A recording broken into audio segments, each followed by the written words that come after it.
Okay, so good afternoon, everyone. And we are back from the break.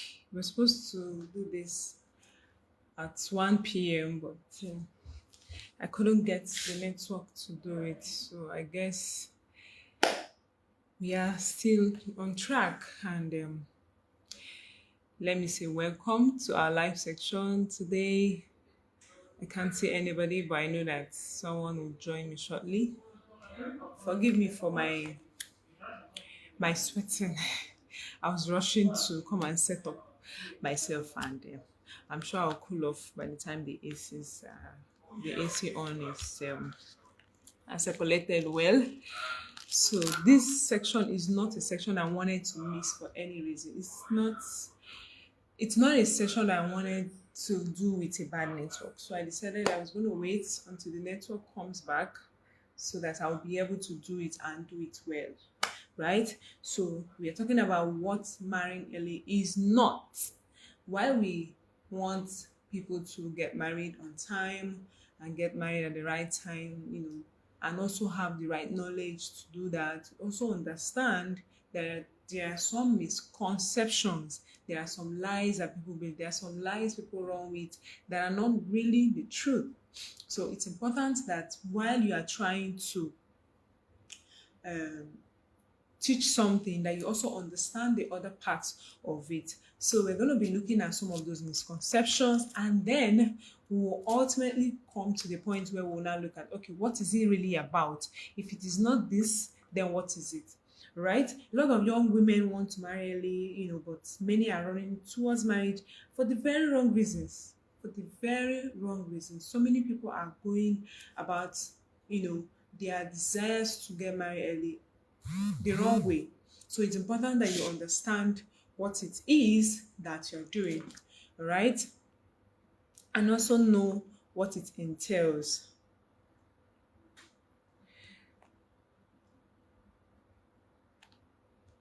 So today I'm not just here to, discourage marrying early because of course I actually believe in it. And beyond that, I also got married early myself. And so I wouldn't be condemning it at all. But there are some lies and misconceptions, like I said, that I've heard, I have noticed, I have seen people believe and live out. And, especially in a world where information is everywhere, people are now, using content to make money. So it's easy for people to even preach the wrong things, to even teach lies just to get the attention, just to get the likes, just to get the what's it called, algorithm, and all of the things they need just to make the money online. So while you are still trying to understand yourself, people are bombarding you with a lot of wrong information. So the downside of internet is that now we have information everywhere but little knowledge. So there are so many people who are sharing information online, who are teaching all manner of things, but at the end of the day, what they are teaching is only going to make you to make the wrong decisions or to take the wrong steps. So what we are here to do is to debunk those lies, to debunk those misconceptions, and then to tell you what to look out, to tell you what it is that you should actually be, looking at, and the things you need to start believing that you used to believe otherwise. Now, if you are between the ages of 18 to 30, I want you to type ready in the comment section, because this conversation is majorly for you. You are going to be benefiting more from it. It doesn't mean that people who are above cannot learn from it. And the reason why I started from 18 is because that's the age I would say it's adult stage. And at that point you are now a full you are legally an adult. So whatever you do with your life at that point is now up to you. Right? So it's important that we understand that. And if marriage is also on your mind, this class is especially for you. Right? So let's look at very quickly the things that marrying early are not, because that's the place to start from, that's the place to begin from. You don't just begin um, from the roof, start from the roots where you get to understand where it all starts from. So When I mentioned early marriage, I'm not talking about child marriage. That's the first thing you need to understand. I know that so many people are still practicing child marriage in some part of the country, in some part of the world, in most African countries, where children are given to marry to adults, where they are clearly not adults or ready to get married. They are giving it to marriage. So that's not what it's about, right? So we're not talking about child marriage. We're talking about adults who want to get married in their prime age. That is between the ages of 20 to 30. Within that age, you're still marrying early. So it's important to understand it from that point. Then the next thing is that marrying early is not an escape plan. A lot of persons get into marriage as an escape plan. Yeah, you heard me. I know that some people don't think so, but majority of people think that they come into it, or they see it, they view it as an escape plan. So let me tell you what I mean. It's not a way of marriage is not a way of escaping poverty. It's not a way to escape street parents. Some of us have parents who treated us so badly. Some parents who were so mean, we were always fighting with them, we were always having clashes, we were always disagreeing and having conflict with them. And so we want to just get married and get out of their house and just leave their home. Any man that just come and marry me. I'll give you a typical example of who did that and how it costed her a lot of things. Joyce Meyer, Pastor Joyce Meyer, I follow her a lot. In fact, last time I already brought her as number 2. Of course, number 1 had to be my coach Wayne. But number 2 on that list was Joyce Meyer. So I watched her, I followed through her story. I have known a whole lot about how she went through what she went through and all of that. So because she came from an abusive home where the dad molested her for over 15 years, from her childhood, her dad took away her childhood and innocence, and so she didn't have any childhood memory at all apart from the abuse. So for someone who came from such home, it is very easy for you to say, I'm going to marry early just to leave this home, just to escape from this family, this rubbish and background that I came from, and none of the things I can say about your family. I understand that you are coming from a very hurtful place. However, if you make that decision of marriage just based on the fact that you want to escape, you want to just leave that home where they are maltreating you, where they are quarreling with you, where they are not allowing you to be yourself, and you think that marriage is the solution to that, that is already a wrong signal. That's already a wrong move from you. So it is not a place also to escape loneliness. Lonely people are also lonely even in marriage. If you are lonely as a single person, you always, I'm not talking about being alone.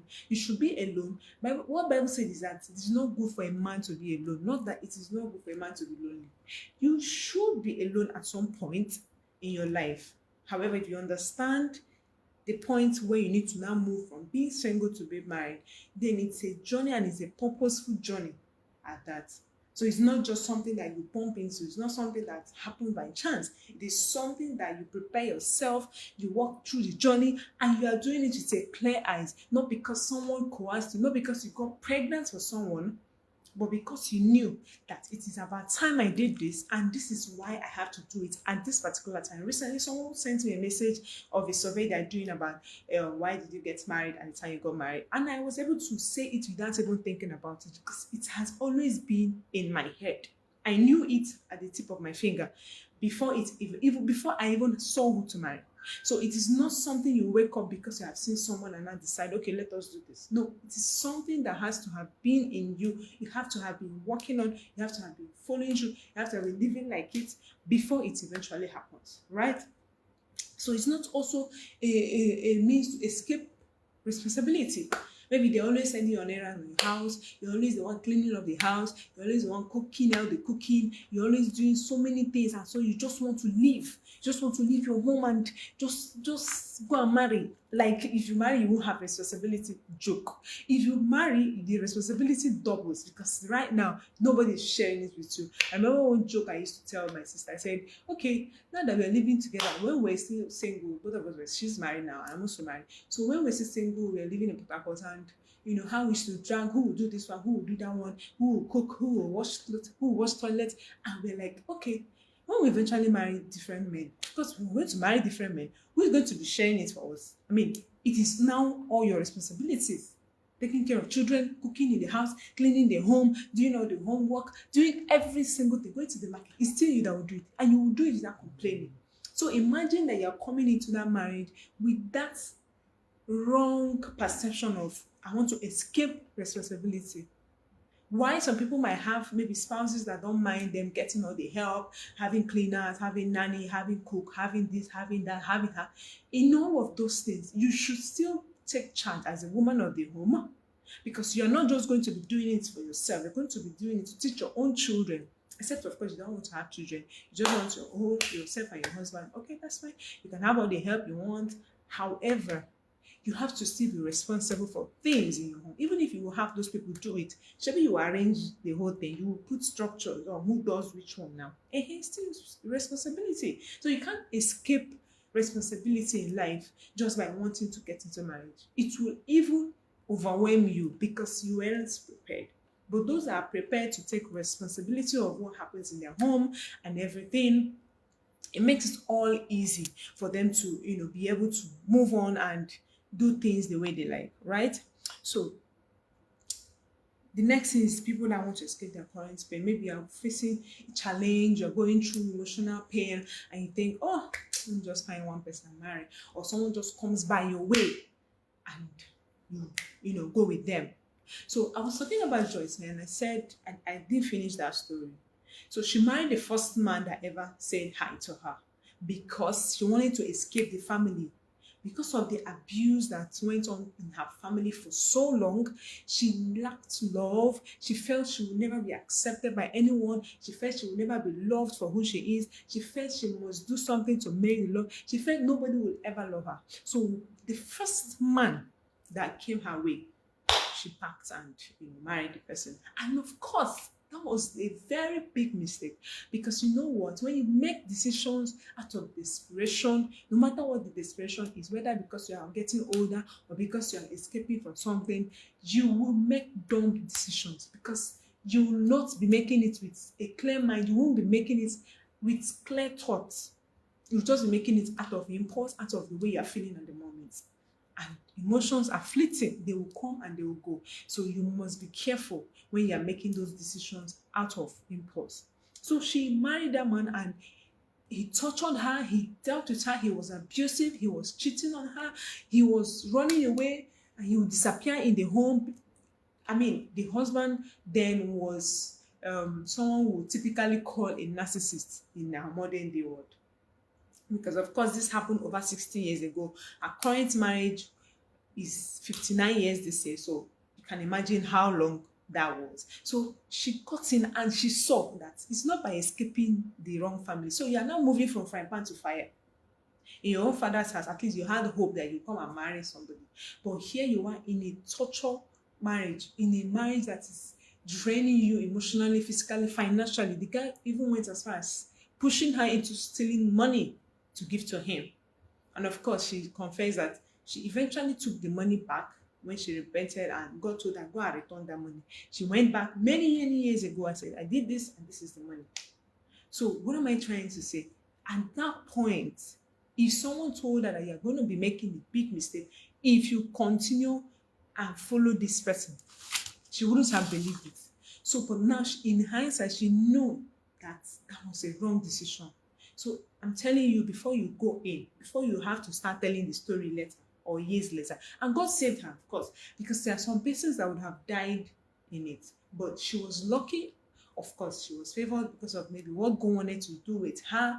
God was able to spare her life from her dad, from her first abusive marriage, and then gave her a man that was truly meant for her. And when you now took, when she took away her mind from the fact that I want to marry, that was when God brought the right person her way, who was able to love her and love the goodness out of her. And she became who she was eventually supposed to be. So you don't get into marriage as though you are being rescued from a broken life. Instead, it will only end up exposing what is already broken. Like it did for Joyce Meyer. She was broken, but she didn't care to heal from that brokenness. She carried that brokenness and went into marriage, and it backfired. She started struggling. It became a fight. It became something she couldn't even imagine that would have happened to her. So if you get in with that mindset that I want to escape, I want to be rescued, like fire service, they want to rescue you from fire that is burning, you will only end up exposing what is broken inside. You only expose what is wrong inside of you, what is decaying inside of you. So you better deal with it before that marriage happens. Because if you go ahead with it, you will struggle and struggle and keep struggling and keep wondering what is going on with you. Right? I have seen stories, I have heard stories of people that rushed into marriage and rushed out because they thought it's about marrying early. It's not necessarily about marrying early, but about how prepared you are. Of course, let me not run ahead of myself. We're going to get into this conversation more and more as we go. Now, if a woman enters marriage emotionally wounded, or financially irresponsible, or spiritually unstable, or socially unintelligent, then the marriage will only magnify and not max it. Did you hear me? If a woman gets into marriage with being emotionally wounded, or being financially irresponsible, or being spiritually unstable, or being socially unintelligent, that particular marriage that she rushed into is only going to magnify what is there and not to mask it. So what does that mean? It means that you are not going to change things just by escaping to deal with it. If you sweep things under the carpet, you sweep a bad habit under the carpet and not go and fix it as you should, then you will realize that it's not about running into the marriage. It's about, did you run in for the right reasons? Did you go in prepared? So that's what matters. And let me ask you, what are you secretly hoping that your marriage will save you from? Let's say it. What's that one thing that you are hoping that you don't want to tell people? Deep down in your heart, you know that this is the singular reason why I want to get into this marriage. So what's that one thing that you're secretly planning to get into marriage to avoid? Or you're secretly hoping that marriage will save you from? Is it from strict home? Is it from poverty? Is it from strict parents? Is it from loneliness? Is it from responsibility? Is it from your current pain? Is it from your frustrating singlehood? I missed that one. So some of us are feeling like we are frustrated in this singlehood. I'm the only one left. Everybody's married. And you go on and on and on, and then you're rushing.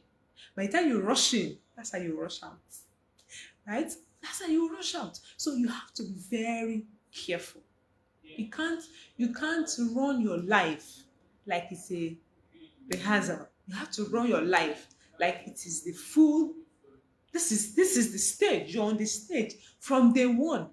You are on the stage of your life from day one. You are not doing rehearsal. You are not practicing to now go and do the main show. That's why some persons, when they drive somehow on the road, you ask, do you keep your spare life at home? Because it's looking like you are not aware that this is actually the life that you have. There's no other one. So I'm going to tell you guys a story in my next point. So just stay tuned. If you have not invited someone to this live session, please invite someone. This is a very conversation that is dear to my heart because this is at the center of what I teach. This is at the center of what our organization is about, which is training people, training ladies particularly, on how to prepare themselves to get married on time. Not too late and not too early. Not too early, I mean, is when they are not prepared yet. So we prepare you so well that you are grounded, that you know what it is, that you go in confidently. You are not going in with anything, because you see, it's not about age. You wait for maybe when you are 35 to say, okay, I'm not scared of marriage again. It's a lie. If you are scared at 20, if you do not deal with that fear, you will still be scared at 35. You will still be scared at 40. You will be scared at 50 if care is not taken. So age doesn't take away that fear. Age doesn't take away those concerns. Deal with them. Correct them now. Then you move. Because you see, there is no one person that is perfect, perfect in that manner. Everyone, everywhere has something they're dealing with.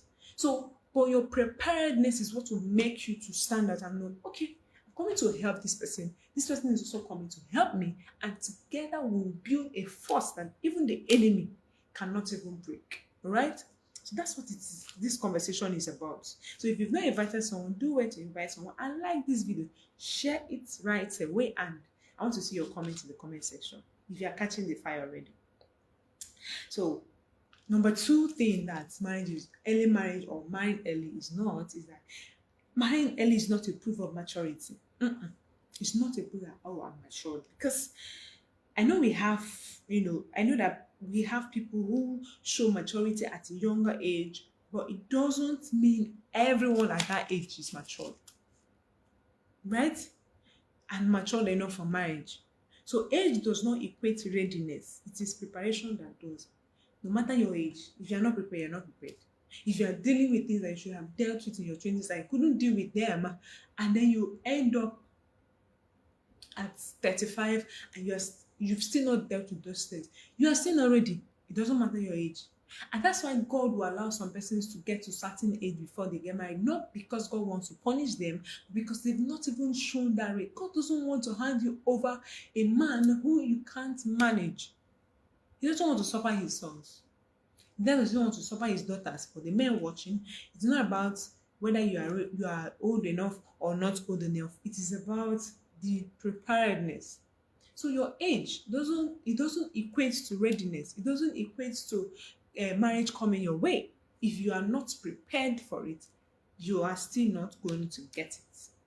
So you can be 22 and be emotionally matured, or 30 and still act childish. That's why the Bible said, thank you, age is not married. I mean, everywhere, anytime, any day, age is not married. You can't, that's why you can't stigmatize a younger person who desire marriage early and is working towards it, because I faced the same thing. Many people were like, what are you even pursuing marriage? Your sisters are not married, this one, that one. And I'm like, hello, it's my life and I have chosen this path. And even if I'm going to wait till I'm 30 to prove to you guys that, okay, now she's old, so she can marry, I am still going to be wasting my own time, because I know that at the age where I married, I was already prepared. So it's not about when I get to a certain age before I can say, yes, I'm prepared. Right? So age is a factor, but it is not the only thing to consider. It is not. So there are so many things surrounding maturity, surrounding preparedness, all around it. It is not a one size fits all. It's like a padlock that has maybe 4 or 5 codes. You have to put the first number correctly, second number correctly, third number correctly. It's not just one thing. So even if age is going to be a thing for you, it is not the only thing. If you bank on just the age, then you're going to be making a mistake. Because I've seen people who marry early and their marriage is thriving. I have also seen people who marry late and their marriage is a sham. Some people actually marry very old and it doesn't even last a year, and they say this is not it. And in fact, I heard a story of someone that is close to my family back home, and I was asking my mom, how far? I hope she's still with the husband, and she married quite late, and she was like, the man is nonsense, you know. You know how mothers can be. That the man they are trying to help is not even worth it. That the man she was bringing everything. I'm like, yes, she might have think that, oh, now I'm ready. I'm old enough to get married. But you see, the marriage still ended. And it ended in a very, very, very, very sad way. So don't let people deceive you into believing that you need to be a certain age. And yes, I also have another preacher on this same Facebook that I'm streaming, but I won't mention her name because some of you might know her. I remember when she was saying that she wouldn't advise people of certain age that I won't want to mention, so that people that maybe heard it may not start thinking who I'm thinking. But if you shall know the person, it's all right. I'm going to still say what I want to say. So this particular auntie, right, that has a very large followership and influence on Facebook, she was saying that some people should not marry until certain age, because of course she has not married past that age, so she was still single, and she eventually married, of course, but she was thinking that there is a benchmark. for when someone should marry or not. So to her, if you are between so age and so age, you should not think of marriage. But that was theory. She was talking theory because she hadn't experienced life. When she eventually married at the later age when she did, now I'm not casting aspersion, but I'm trying to make a point with this, so follow me. She came back when she dealt with issues in marriage and began to say, oh, she would advise, please, oh, marry early, oh, there's nothing to wait for.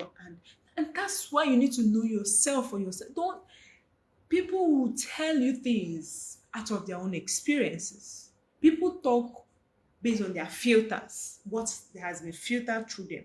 So they may not be expressing genuinely what it's supposed to be. They might be honest based on where they are coming from, their background, their experience, their environment, their upbringing and all.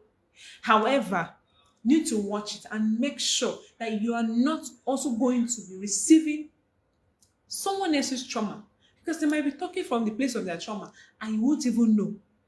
So you will take it in hook, line, and sinker. That's why I said, as much as we have so many people preaching a lot of things, giving out a lot of information, watch it.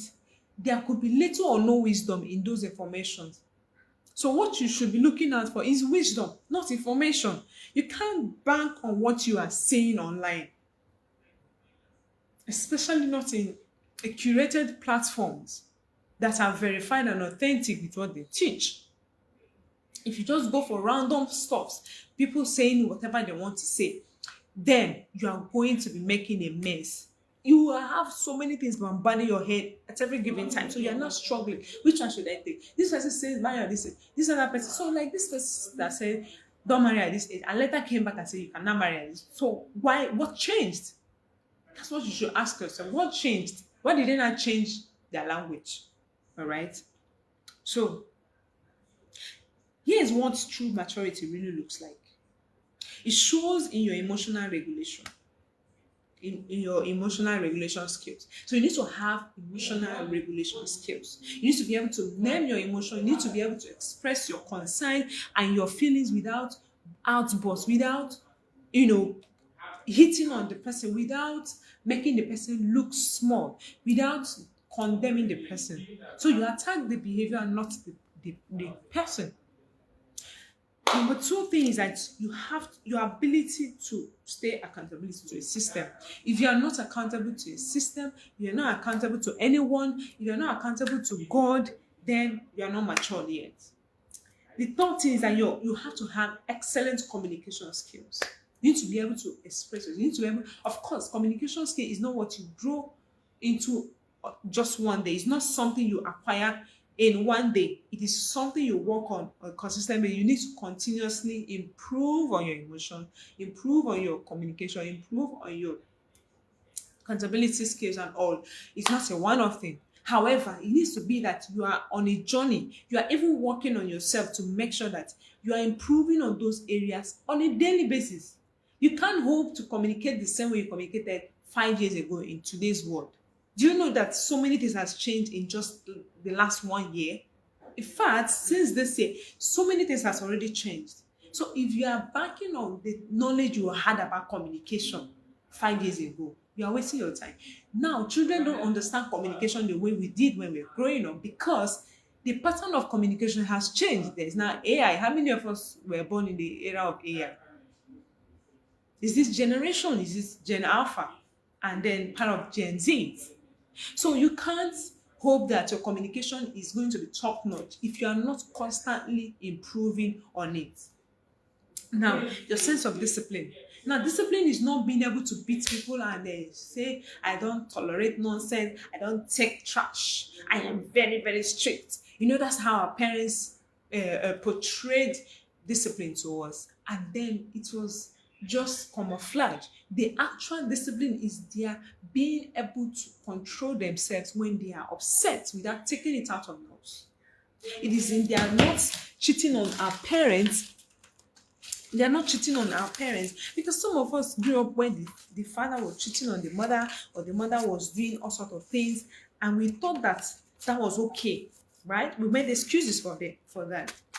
Some of us grew up with a drunk father, and yet we claim to have come from a disciplined home. That's not discipline. That's not discipline. So you need to have self-discipline, and you need to have a teachable spirit, because ultimately, to acquire all of these skills mentioned, to be able to become more mature, you need to have acquired teachable spirit, to be able to be taught what to do and what not to do. If you cannot be told what to do or what not to do, my dear, you are in for a long thing. You are in for a long thing.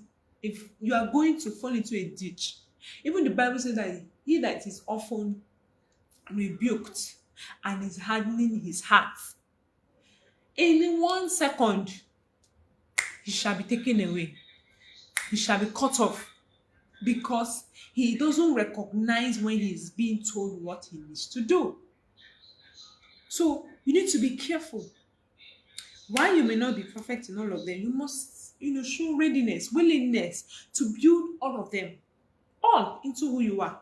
So if there is one of them that you are not doing today, you need to begin to look at how you can become that thing, as a person. So don't dwell on the fact that, oh, it's not my nature, I'm not used to all of this, blah blah blah, all of that. While you might have excuses for not having them, you have no excuses for not cultivating them.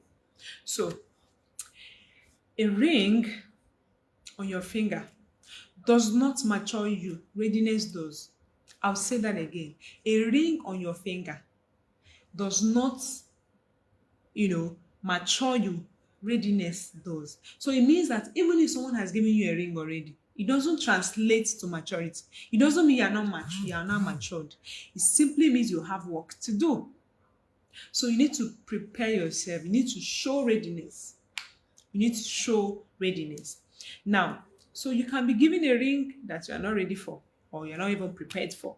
Number 3 reason, or number 3 points that I want to make about what marrying early is not, is that it is not about beating your mates or competing with them.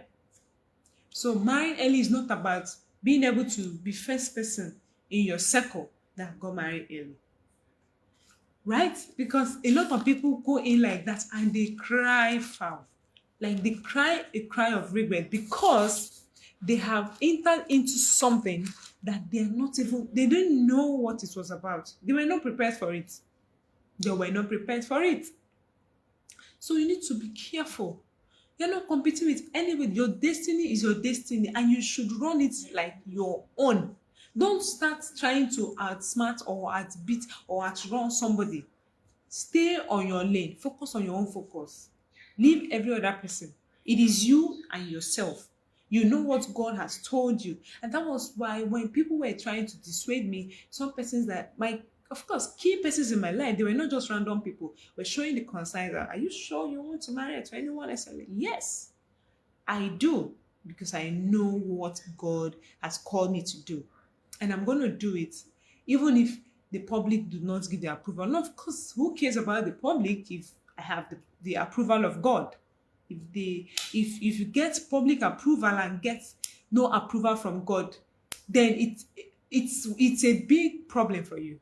You would rather have God's approval than public approval. Now, I had a friend growing up, a childhood friend of mine, who somehow we grew up together. We were good friends, of course, until we packed out of the house and then moved on and started growing. Of course, somehow, because of Facebook, we were able to reconnect and shared number and all of that. So I remember when I was talking about my own marriage, and I was already married when we reconnected and we started talking, and I saw she was beginning to pressure herself to get into marriage, because of course we are about the same age. And she was kind of pushing herself to get into marriage. She just want to come and experience what I'm experiencing. I said, are you really sure that you want to get married now? Or is it because we have not discussed marriage and you feel she can do it now? I'm not saying you shouldn't desire marriage, but I'm saying don't get into it out of pressure from anybody, or out of the fact that your friend has married, so you therefore must marry. So I saw the red flags. She was sharing sometimes how the person she wanted to marry would treat her, ghost her and all of that. And I even tried to even, give her some materials to prepare herself with, courses to take, books to read. And she was like, oh, he's not interested in reading. I said, who is your mentor? Before you start getting, who is your mentor? Are you just going, do you think I'm doing this on my own accord? I'm not, I'm doing this. Someone is behind me. You know what they say, when the father sends the child to steal, he breaks the door with one leg because he knows he has a backing. So I had the backing of God, I had the backing of my mentors, my spiritual authority, my family, and all. So that's one of the ways to know God's voice. If you don't get any of these approvals, you're on your own, and you're going to be entering what you don't even want, like what you're not ready for, because you will regret it. So this friend of mine is eventually married, and of course living with man and all of that. It's not all rosy, but I'm not going to get into the details. What am I saying? If you are trying to beat your colleagues, your mates, your friends, who are not yet married, want to be the first among them to get married, I mean, you are already in danger. You're already heading towards, a very bad place. Now, all my friends are married. I'm the only one single in my circle. I don't want to be left behind. People will think something is wrong with me. God, when? In the Nigerian palace. Are you familiar with all those statements? Have you met any of them if you are single in recent times? It might sound funny, it might sound innocent, but trust me, if you get into marriage with any of those at the back of your mind, you are already lost. Thank you, mommy. Hope I can see you. If you are getting into marriage because, oh, all my friends are married, oh, I'm the only single lady in my circle, oh, I don't want to be left, I don't want to be the last person getting married, oh, people will think that something's wrong, oh, you see people that are sharing their, very soon now people will start shouting God when, by the time Valentine comes, and probably couples that share their Valentine experience, or people that have man or woman are sharing their own, you now start shouting God when everywhere. Calm down. After shouting, go back and think. Don't just jump in and say, because of that, I must get. Some people have given themselves ultimatum that they must get man from that to 14th. I laugh at you. when you are done, you will come back with a shattered heart that you will come and look for who will use tape and hold it together for you. So please don't fall victim of that, right? So make sure that whatever you are doing is purposeful. That's the bottom line. It has to be purposeful. Now, let me tell you this. Although you may have heard it before, marriage is not a competition. The goal is not to marry first or to marry last. The goal is to marry well. The goal is to marry well. If you just go ahead and marry anything that comes your way, any dick that calls your name, you are going to be regretting it. Yeah, so God, when? I'm saying it that, they did it in Christmas, pajamas everywhere.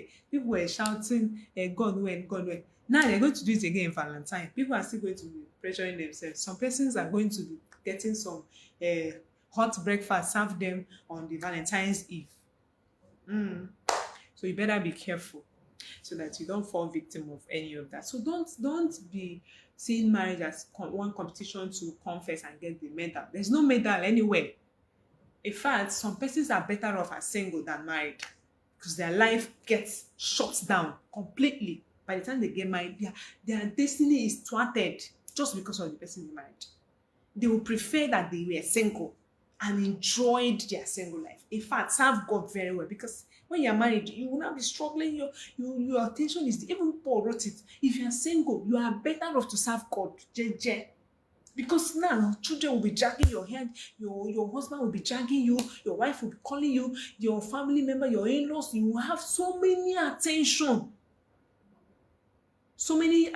seekers everywhere.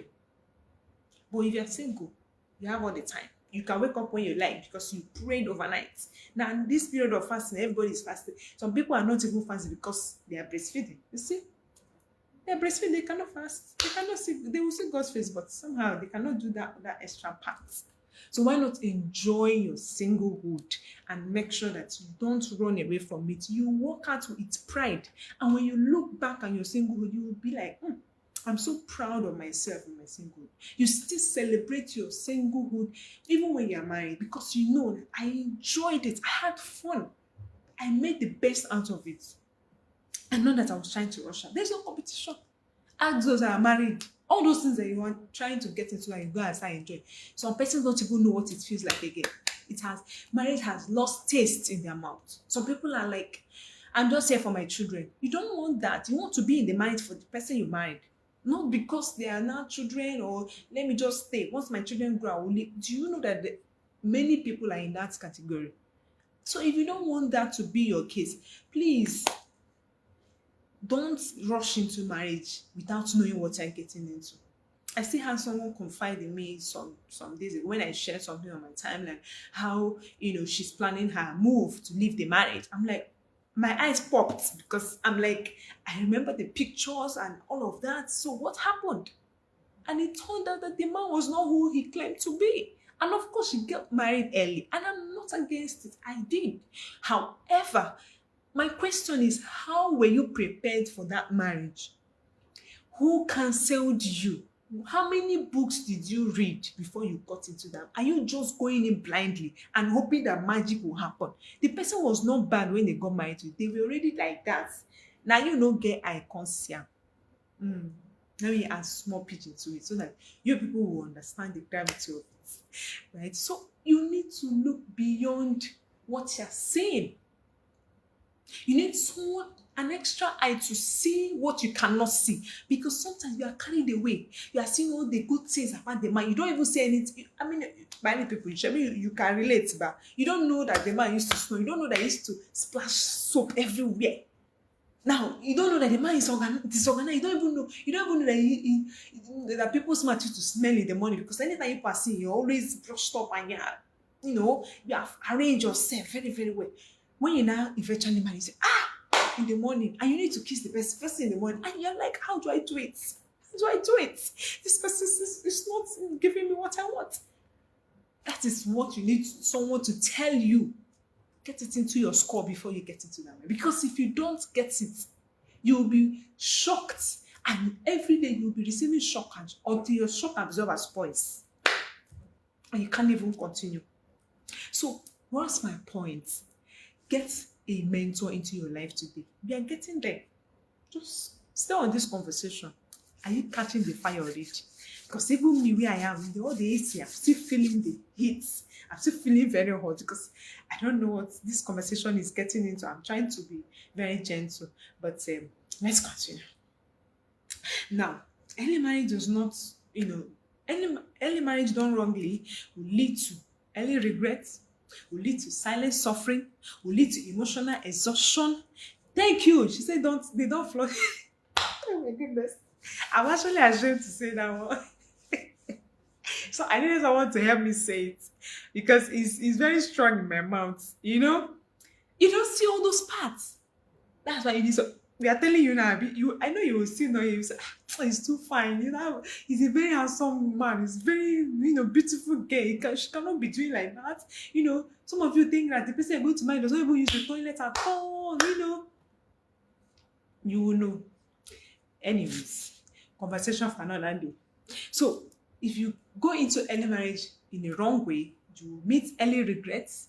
This story I shared about someone I know, she's not even up to how many years? I don't know. I got married before, obviously. This is my 7th year.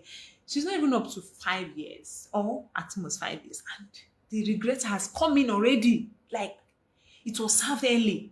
And so if you think that was too early, I will tell you a marriage that didn't last up to 1 year and broke up. This one is koro, if like a very close person to me. I don't know if she's even watching me. But her marriage is gone. They are trying to mend it. But I assure you that marriage will never remain the same. Even if they eventually come together. Because there is a child now, so you are struggling whether to leave complete or just manage and stay. But is that really worth it? Is marriage supposed to be managed? Please, Get a mentor. You need it. It's a lifesaver. A person that is not submitted to a mentor become a tormentor eventually. Please put it in the comment section. A person without a mentor become a tormentor in your life. If you don't get someone who is committed to God, who will pray with you, you get a prayer point. Let me continue. This is becoming hotter than I thought. And the last thing that will happen when you get into early marriage wrongly is that you start drifting apart while still living together.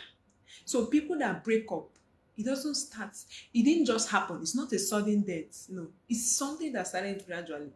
You start with not greeting each other. You start with just mumbling the greeting, and you stop talking to each other. You start shouting. Any kind of conversation you have must lead to a quarrel.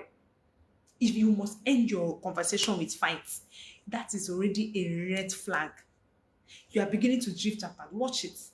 I anchored a wedding renewal vow some months ago, and one of the things I did in that when I was emceeing that occasion was I asked them some questions, and I had couples stand together but back each other, so they are like this, facing the other way, and they were supposed to take a step for each thing I say that they agree to, or that they concord, or that is happening to them. So something like, maybe if you've not prayed with your spouse in the last 5 days, take a step forward. You see them, take a step.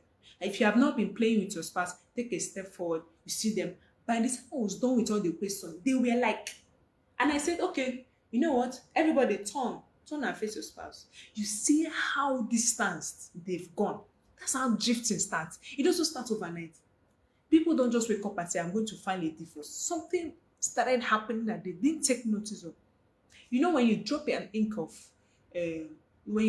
ink into a drum of water, it doesn't automatically show that it has been condemned. But that drop has already condemned that water. It's no longer drinkable, Abby.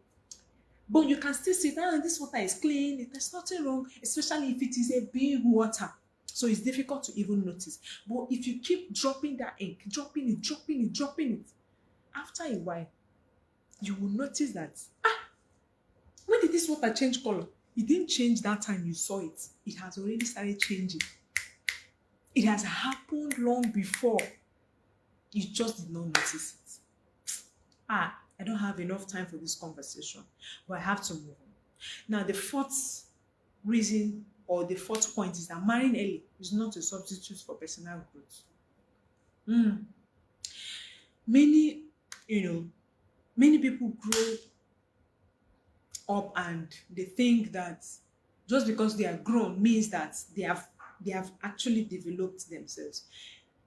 You have to consciously develop yourself. It's not something that happens on its own. It's not something that happens on its own. It's something that you intentionally build. It's something that you intentionally build, and mind is not where you want to now start doing all of that. Sorry, something happens in the background, so I needed to. I'm my technician, I'm my everything. So I needed to connect back my light. So marrying may grow you in many ways, yes, but you can't abandon personal growth with the excuse of waiting to marry first before you now grow. A lot of us, me personally, I have grown in so many things, in so many ways since I got married. However, I didn't wait until I get married before I started growing. It was the growth that even made me to be able to get married in the first place. If I hadn't grown in my thinking, in my reasoning, in my behavior, in my character, in everything, I wouldn't have been able to even get in the first. Because what it will mean is that you are bringing a childish version of you, and nobody wants that. Marriage is not for children, it's for men, it's for women. So if you still have childish behavior and you think that it's the marriage that's going to change that for you, it's going to be a very big problem if you eventually survive in the marriage anyway. So marriage will not heal your trauma. That's another thing. A lot of us walk about with so many traumas, trauma from our childhood, trauma from everywhere, and we think that the marriage is going to solve the problem. You have to heal yourself. Don't come into marriage with the mindset of let me go and get healed from marriage. It won't work. A wound doesn't heal with time.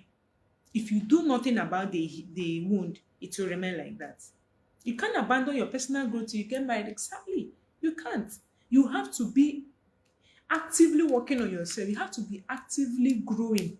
Let the person you marry now meet you at the point of your growing, season.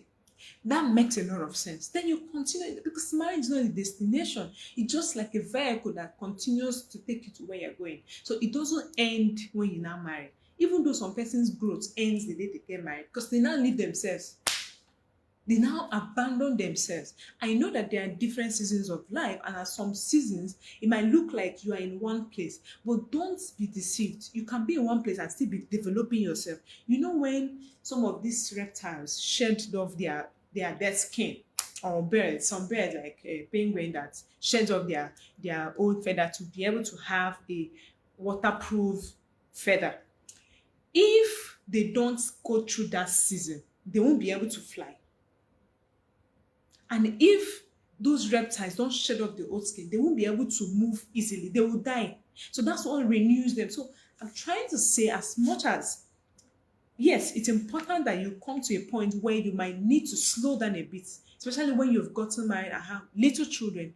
If it is possible for you to slow down in terms of career, that's okay.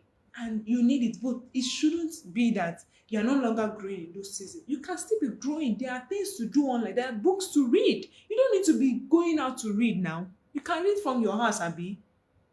I mean, I don't know because I read 4 books in January and I have already started my February book. I'm already halfway through it.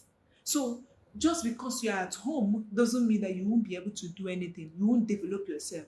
So don't come with the excuse of I'm a stay-at-home wife or stay-at-home mother. There's nothing else I can do. You can do so much. You can learn a skill. You can learn soft skills. You can learn tech skills. You can learn different things. You can do things from home. You can run a business from the house. You don't need to go out to do that. So please, come all the way down with all your excuse of not growing. Don't also put it on your spouse that they are not allowing you to grow. Your growth is your responsibility. Say that to yourself. If I'm growing, it is my duty. If I'm not growing, it is my fault. Nobody is going to take blame for that. So take note. And you have to fix your low self-esteem. Some of us, if our spouse tries to tell you, okay, I think you didn't do this so well, you start feeling like they're judging you. You know, any small thing they're judging. I mean, you need to be judged in some cases. Yes, let them judge you so that you understand that this thing I didn't do well. How will you even grow if nobody is trying to figure out the things you're doing wrong? Because your blind spots are there because you can't see them. And you need someone to watch over it for you to see them. If you're just going on your own, nobody turns to say, I think the way you did this was not the best way possible. Can you try doing it? And you start saying, this person is condemning me. They hate me. That's why they're telling me. Nobody hates you. In fact, the Bible says it is he that the Father loves that he rebukes and corrects. If you are not loved, they will leave you to be going on your own. Oh yeah, go now. When you meet the end of the road, you will see that there is no way there. So fix your low self-esteem. And it's low self-esteem that will make you to get into the wrong hand in the first place. You go and marry a drunkard because you think that I can't deserve more than this. You marry a non-entity because you think I'm not meant for the palace. Some people are supposed to be queen in their kingdom, but they've reduced themselves to slaves simply because they had low self-esteem issues. And they didn't bother to deal with it. Somebody will be using you like a rag and you're still following the person. You see all those ladies that boast with the fact that, if your guy is not beating you, they don't really love you. I don't even know what to say to you. You are suffering from both your trauma, a combination of low self-esteem, a combination of low self-love, because if you love yourself enough, nobody will treat you like that. Nobody will treat you like a trash because of what? How do you even attract that person in the first place? To even attract someone that beats you, it means there is a problem with you. There's something in you that attracted them to you. Because there are some people you can't beat. It's not pride, it's just who they are.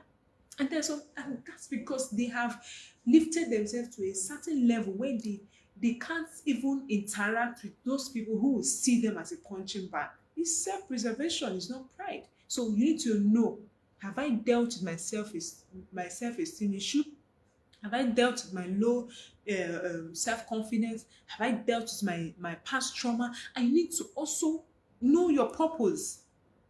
You need to know your purpose. Live your purpose daily. Don't just wait for money to make you now start looking for purpose. And some of us are still looking for purpose even at 30 and 35 and 40.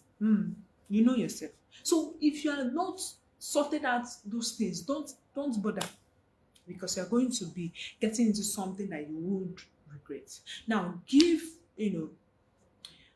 you have not also discovered your true identity or have self-love, please go and deal with them. If you don't know who you are as a single person, marriage will confuse you the more, not complete you. If you don't know who you are as a single person, marriage is going to confuse you. It's not going to make you better. It's not going to complete you. So know who you are. So it's important that you begin to learn emotional intelligence, because if you don't have emotional intelligence, how do you even begin to know who you are? And I'll recommend the course that is currently being registered for in the Intentional Parents Academy. I've also registered for the course, although it's written becoming an emotionally intelligent parent, but it's for everybody. Everybody needs it. I have done it for 4 years, I'll be 5 years, and I'm still doing it because you don't get to the end of it. It's a journey. So go and learn. Go to their Facebook page, register, join. Stop hiding from paying for knowledge. All these free tips and hacks here and there is not going to help you. You need something more tangible. You need a structured system. You need an accountability system. You need a structured curriculum that will really teach you how to do what you are told. Because now I'm just giving you tips and hacks, but I may not go into the details of how to become all of these things I have shared, except you're in a paid system.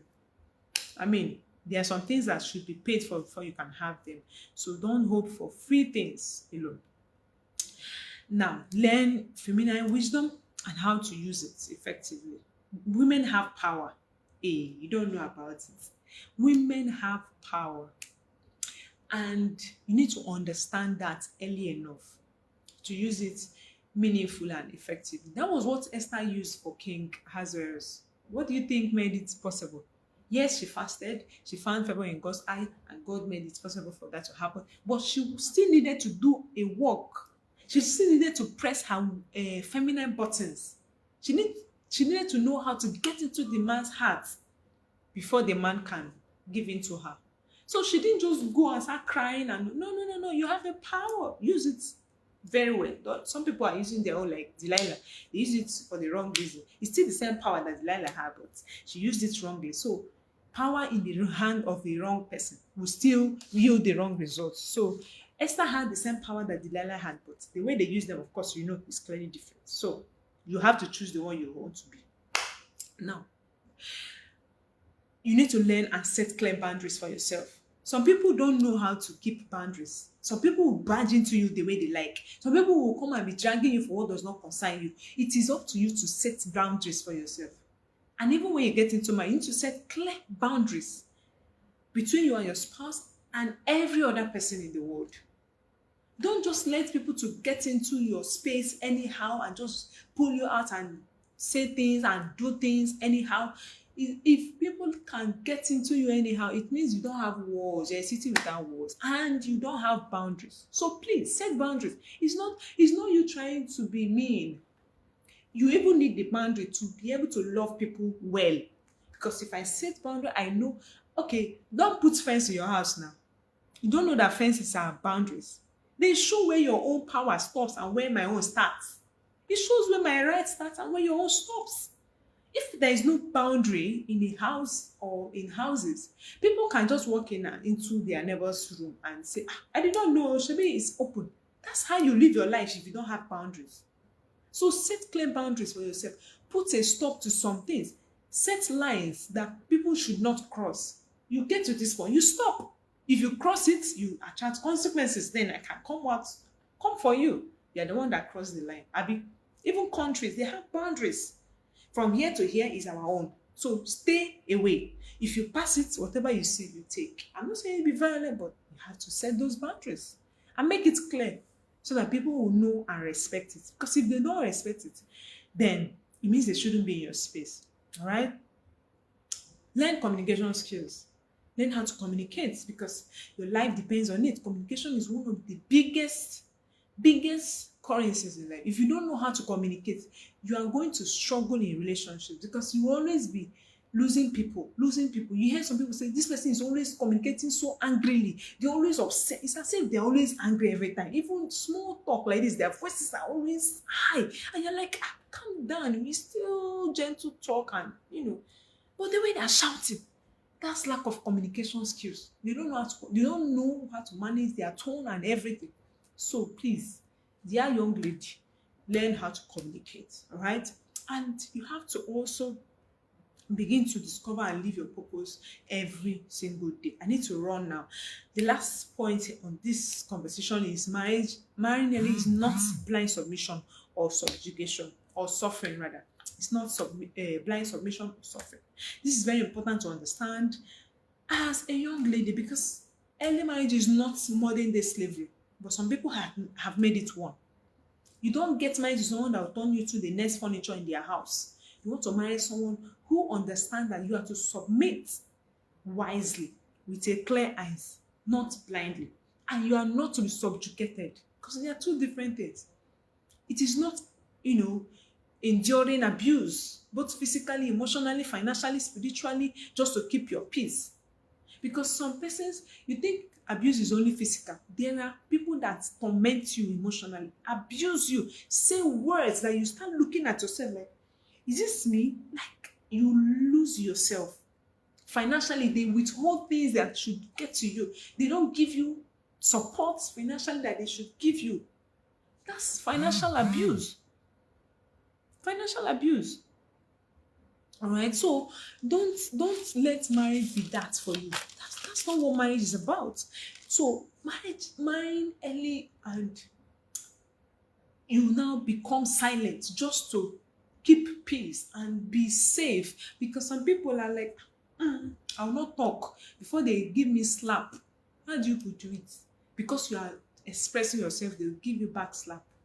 Yes, there could be provocations, but it must not lead to. It doesn't have to lead to abuse. You can still talk like adults. Even children deserve better. How much more a fellow adult? So, it is not also mistaking subjugation for submission. Subjugation is different. Subjugation is disappearing just to please somebody, just not being yourself, not even everything, lying down to be trampled upon is not submission. That is subjugation. Women are not supposed to be subjugated. They are supposed to submit, yes, but not subjugated. It is not also losing your voice just so you'll be accepted because now your partner needs you to do things that you don't want to do and you cannot say no and you cannot object, you cannot, challenge them. That is not also submission. Carrying the burden of the marriage alone. Some people are marrying themselves. The way they dated themselves, that's how they're marrying themselves. I don't know if somebody is having that experience, but I know people do it. So people are dating themselves. They don't even know. You think you are dating somebody. You're dating yourself. Because if you ask them, they say, I don't know. Are we dating? You not see their wedding card and your heart broken. Did they tell you they were dating you before? You're the one that was claiming that you were dating them now. And when you get into marriage with such person, you are carrying the burden of making this marriage work alone. That shouldn't be like that.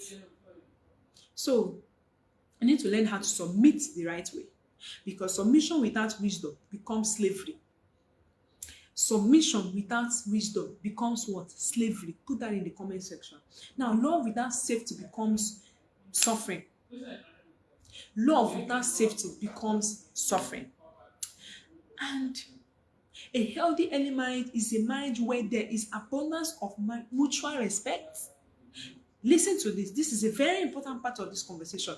A healthy early marriage is a marriage where there is abundance of mutual respect, emotional safety, shared value, constant communication, accountability, continuous learning and growing. I'm trying to, I've spent more than an hour, so I'm trying to rush this conversation. I don't even have enough time. Ah, and lastly, marrying early is not a shortcut to success. Wealth is not sexually transmitted. You must understand that marriage is not a business strategy. Some people are getting into marriage to rip the person off and then run off. That's not what marriage is about. You're not getting into marriage so that they'll come and enrich you. That's not what it is about. While you can grow together and build wealth, it is not for you to come and now rip the person. It's not for you to come and become rich just by marrying a rich man. It doesn't work like that. It is not also a poverty alleviation scheme. It's not an escape route from hunger. Neither is it a status symbol. You want to answer Odogu wife. Odogu wife is good, but what about being an Odogu rest yourself? It is not also a shortcut to wealth. You want already made. It's good, but what are you bringing yourself? Yes, marriage can be supportive and empowering when you get it right with your partner, but two unprepared people don't build, they don't build faster. They break faster and easily. So when two persons are coming together and they are unprepared, they will break faster because they don't even know what they're getting into. If you're going to get married early, there are some basic and minimum entry requirements that you must have. You must have proper planning. Plan yourself. You must be maturity. You must be under a mentorship. You must be intentionally learning every day. So intentional learning process must be in place, and you must have relationship with God. That is very important. In fact, that's the number one thing amongst other things. We spent this long looking at early marriage, what it is not. Now let's look at a few of the things that early marriage is. Early marriage is a responsibility. It is a calling for prepared women. It is a partnership of growth and fulfillment of destiny. It is a journey to something great, and it requires guidance. It's not something you go in blindly without anybody helping you. Early marriage is beautiful when the woman is properly built, not rushed. If you are rushed into marriage, you rush out. You have to be prepared. So, and that's why I don't just teach women to marry early. I mentor women to become ready early. When you join our 3 months mentorship program, part of what you will learn is how to become emotionally ready. This emotional readiness, mindset shift and reset, and the 5 F's of a woman. You have finance, you have faith, you have femininity, you have fulfillment, and you have family. Those are the 5 F's of a woman. You build your confidence as a woman. You learn how to align with purpose, and you become discerning as a woman in a relationship, so you don't get into a relationship that is like a scam. If you desire marriage, but you don't want regret, pain, confusion, or emotional damage, then you need guidance, coaching, and mentorship, not pressure. If you are ready to work on that journey with an early marriage expert, please type